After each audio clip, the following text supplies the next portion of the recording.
অনেক কাল আগের কথা। এক রাজ্যে ছিল ৩ ভাই। তারা ছিল গরিব কৃষক ঘরের ছেলে। ৩ ভাইয়ের মধ্যে ছোট ভাই ছিল সবচেয়ে বোকা। তাকে সবাই বলতো গাধা গোপাল।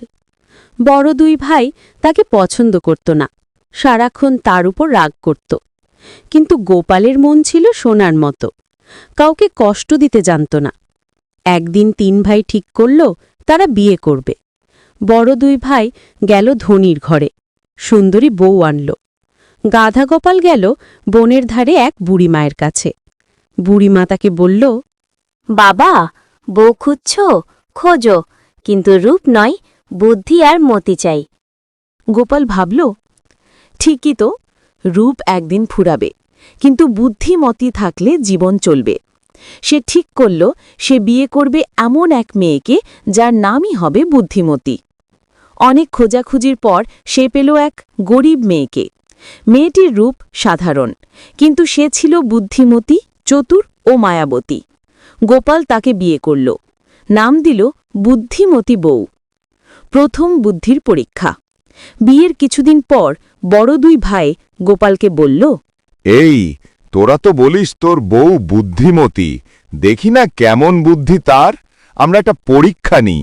তারা গোপালের বউকে বলল, শুনো বউ, আমাদের জন্য রান্না করো, কিন্তু এমনভাবে যেন ভাতে লবণ থাকে না, আবার না থাকেও না।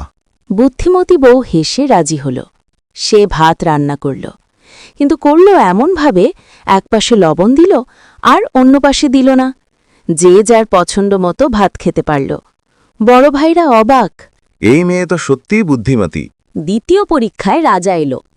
খবর ছড়িয়ে পড়ল গরিব গোপালের বউ নাকি বড় বুদ্ধিমতী। সে খবর একদিন পৌঁছল রাজদরবারে। রাজা ভাবল, চলো দেখি মেয়েটি সত্যিই কতটা বুদ্ধিমান।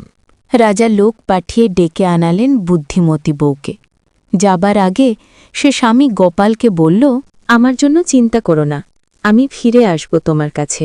রাজা তাকে ৩টে কঠিন ধাঁধা দিল। ১. পৃথিবীর সবচেয়ে ভারী বস্তু কি? ২. সবচেয়ে হালকা কি? ৩. সবচেয়ে মিষ্টি জিনিস কি? বুদ্ধিমতী বউ একটু ভাবল, তারপর বলল, সবচেয়ে ভারী বস্তু হল মায়ের ঋণ, তা কোনোদিন শোধ হয় না। সবচেয়ে হালকা হল মনের চিন্তা, কেউ তা দেখতে পারে না, ছুঁতে পারে না। আর সবচেয়ে মিষ্টি জিনিস হল ভালোবাসা। রাজা শুনে অভিভূত, বলল, তুমি তো রাজ্য চালানোর মতো যোগ্য, কিন্তু বলো দেখি তুমি পুরস্কার কি চাও? বুদ্ধিমতী বউ মাথা নুইয়ে বলল, আমি শুধু আমার স্বামীকে চাই আর আমাদের শান্তি চাই। রাজা খুশি হয়ে অনেক উপহার দিল এবং গোপাল ও বুদ্ধিমতী বউকে একসাথে রাজপ্রাসাদে পাঠিয়ে দিল। তৃতীয় বুদ্ধির খেলা। এইবার এক ঈর্ষান্বিত মন্ত্রী রাজাকে বলল, এই মেয়েকে এমন এক পরীক্ষায় ফেলো যা সে পারবে না। রাজা বলল, ঠিক আছে, যদি সে এইবারও পার হয় তবে আমি তাকে রাজপরামর্শদাত্রী বানাব। এইবার বুদ্ধিমতী বউকে বলা হল, এমন কিছু আনো যা না আছে আবার আছে, না দেখাও কিন্তু সবাই দেখবে, না শুনিয়েও শুনতে পাবে।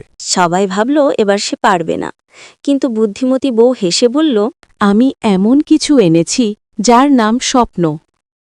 স্বপ্ন দেখা যায় না, কিন্তু আমরা তা দেখতে পাই। স্বপ্ন ধরা যায় না, কিন্তু সবাই তা দেখে।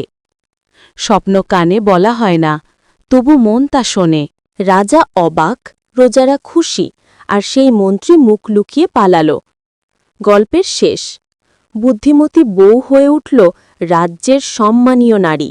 রাজা তাকে রাজপরামর্শদাত্রী ঘোষণা করল। গোপাল, যাকে সবাই আগে গাধা গোপাল বলত, সে এখন বুদ্ধিমান গোপাল, কারণ তার বউ তার জীবনে আলো এনেছে। ৩ ভাই একসাথে সুখে সংসার করল, আর বুদ্ধিমতী বউ আমাদের শিখিয়ে গেল, রূপ নয়, আসল সৌন্দর্য বুদ্ধি, মায়া ও মনের মধ্যে।